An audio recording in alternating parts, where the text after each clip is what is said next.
Ինչու է Մովսես Խորենացին համարվում Ուրարտագիտության հիմնադիրը։ Ուրարտուի հետազոտության սկզբնավորման համար մենք պարտական ենք պատմահայր Մովսես Խորենացուն։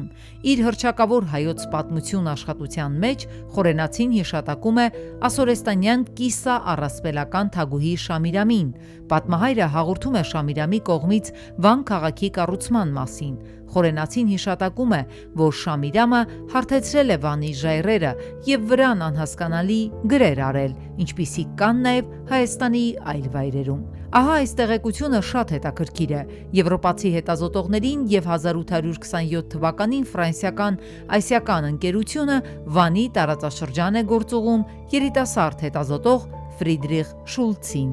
Գալով Վան, Շուլցը անմիջապես հասնում է մեծ հաջողությունների։ Նա առաջինն է գիտական հանրությանը ներկայացրել Վանի ուրարտական սեպագիր արձանագրությունները։ Շուլցին հաջողվել է պատճենել Վանի ժայռերին արված մի շարք արձանագրություններ, որոնք հետագայում ունեցել են սկզբնաղբյուրային նշանակություն։ Ցավոք, 1829-ին Շուլցին սպանել են քուրդ ավազակները, սակայն նա հասցրել էր պատկերների պատճեններն ուղարկել Ֆրանսիա, որոնք էլ հրատարակվել են 1840 թվականին, դառնալով գիտական ուրարտագիտության սկիզբը։